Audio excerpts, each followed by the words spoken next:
서울 중구성동구의 박성준 의원입니다. 차관님, 제가 쭉 얘기를 들어보니까 손효숙 대표에 대해서는 누군지 정확하게 파악이 안 된 거죠? 교육부 차원에서는요. 네, 뭐 저희가 직접적으로 정책 자문위원으로서 활동한 것 이외에 네. 직접 내용이 없어서 아직까지는 정확하게 파악을 안 하고 있고, 만약에 지금 저희가 사실관계를 조사하고 있는 중입니다. 서울교대를 중심으로 한 협력기관으로 참여했을 때 참여하는 과정에서 아까 위원장님께서 지적하셨던 그러한 적정하지 않은 서류를 제출했던 사항들, 이런 것들을 통해서 확인이 되면 그 부분들을 추가 조사를 계획을 하고 있습니다. 우리 차관님은 이렇게 왜 손효숙 대표가 언론도 그렇고 이 오늘 교육위원회에서 손효숙 대표에 대한 얘기를 왜 이렇게 많이 거론한다고 보세요? 네, 저희 교육적 영역에서는 예. 우리가 지금까지 지켜온 교육이 편향되지 않도록 교육하겠다는 사회적 합의이면서 그렇죠. 교육적 예. 가치를 훼손하려는 우려가 있기 때문에 그렇고, 그거는 용납할 수 없는 일입니다. 그러니까 이제 극우 이념을 교육하는 장본인이 된 거죠, 손효숙 대표가. 그러니까 우리나라의 교육적 가치, 민주주의 가치라든가 네. 한국 역사의 정통성을 가르치는 것이 아니고 극우 이념적 성향을 가지고 이념적 자태에 의한 어린아이들 교육을 하고자 하는 그런 의도가 있었던 거 아니냐. 그 중심 인물이 손효숙 대표다. 이렇게 좀 보고 있는 거 아니겠습니까? 손효숙 대표가 정치적 영향력은 대단했던 거 아니에요? 왜 그러냐면 우리가 보면 이력을 보면 교육정책자문위원으로 들어가기에는 어려운 이력을 좀 갖고 있는 것 같고, 교육 전문가도 아니고, 또 행사하는 것들 보면은 서울시도 대대적으로 지원을 했던 것 같고, 또 전인 국민의힘 대통령 후보였던 김문수 후보와의 관련성도 상당히 좀 드러나고 있는 것 같고요. 지금 보면은 정치적 인맥도 상당한 것 같습니다. 그것은 왜 영향이 커졌을까요? 그건 바로 극우 이념을 통한 자신들의 진영을 확보할 수 있는 터전을 만들었기 때문에 손효숙 대표가 정치적 영향력을 가질 수 있었던 것이죠.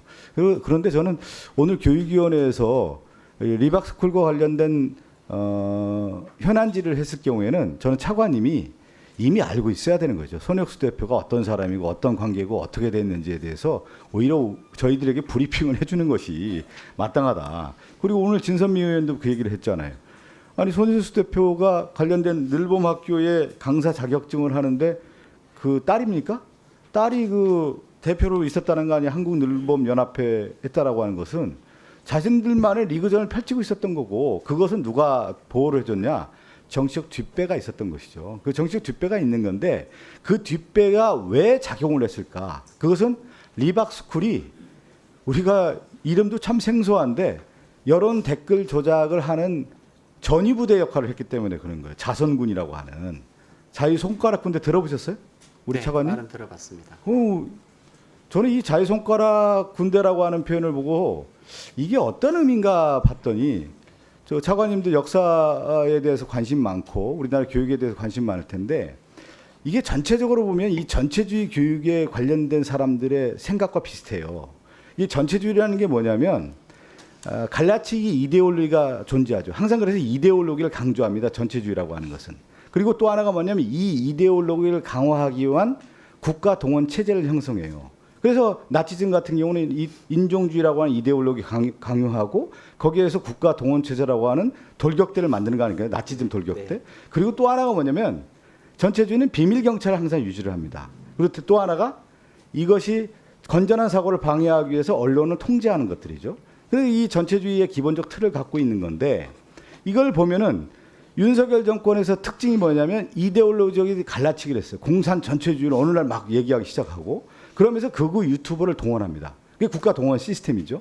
그러면서 뭐냐면 사실은 국가 권력을 통치하는 데 있어서 검찰을 도구화했던 거고 언론을 통제하는 이러한 시스템의 전체주의 사고를 갖고 있었던 것이 윤석열 정권의 특징이었어요. 그것이 이제 내란으로 이어지고 비상계엄으로 이어졌다고 볼 수가 있는 건데, 더 하나 나가서 나치즘 전체주의의 특징 중에 하나가 뭐냐면 이념 교육을 해요. 그래서 나치의 히틀러는 뭐냐면 10대 아이들에 대한 유겐트라고 해서 인종주의를 주입하는 교육을 한다든가 독재화를 우상화한다든가 그리고 갈라치기를 하고, 이것들을 어렸을 때부터 교육을 하는 거예요. 그러면서 사상 교육을 하는 것이 기본적 특징이에요. 그래서 원래 독재 국가들의 큰 특징들은 바로 이념 교육과 극우 교육을 하고 하는 그런 터전을 만들어냅니다. 근데 이것이 틈새 시장이 있었던 것이 바로 손효숙 대표인 것이죠. 그러니까 뭐냐면 한국 사회의 가장 큰 문제가 뭐냐면 갈라치기였는데 이 갈라치기에 있어서의 전선을 어디서 형성을 하느냐. 그게 바로 극우 유튜버고 댓글 부대예요. 그 댓글 부대라고 하는 것이 어느 날 등장한 겁니다, 이게. 근데 그 댓글 부대에 그 터전이 바로 리박스쿨이었고 인사동에 있는 하나라요관 802호에 이념적 교육을 하고 그 사람들을 교육을 하는데 그 교육을 어디까지 가게 되느냐. 바로 학교까지 가게 된 거예요. 아까 뭐 교육 현장에 몇 명이 됐다 안 됐다 이게 중요한 게 아니라 이걸 시도를 한 겁니다. 우리 차관님 손효숙이라는 사람이 근데 이 손효숙이라는 사람이 누구랑 더 연결돼 있느냐? 정치권과 연관돼 있고 극우 단체들하고 다 연관돼 있다는 거예요. 이거 굉장히 위험한 시도인 겁니다.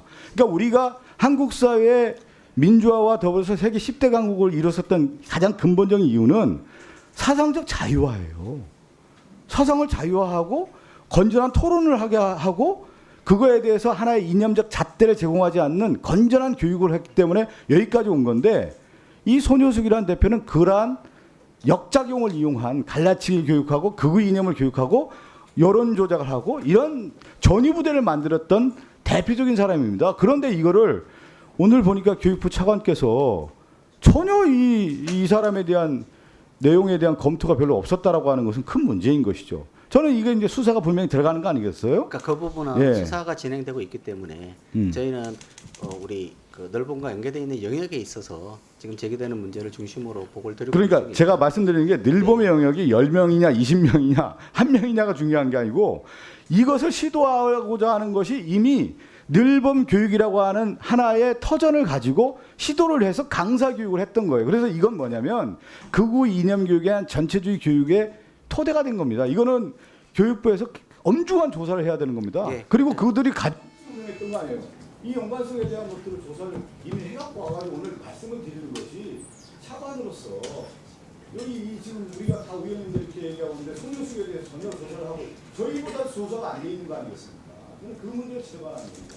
네. 그 손효숙에 관련된 부분, 교육과 연관된 부분, 교대와 왜 체결됐고 왜 이런 것들이 다 됐는지, 교육정책 자문위원회 됐는지 여기 얘기해야 되는 거예요. 그건 누가 인가를 해줬냐? 교육부가 인가해 줄 거 아니겠습니까? 그걸 자료를 제출해야죠. 그 말씀을 드립니다. 네. 이거 굉장히 엄중한 사건이에요. 이건. 네. 네, 히틀러의 유겐트랑 비슷한 겁니다. 네, 박상윤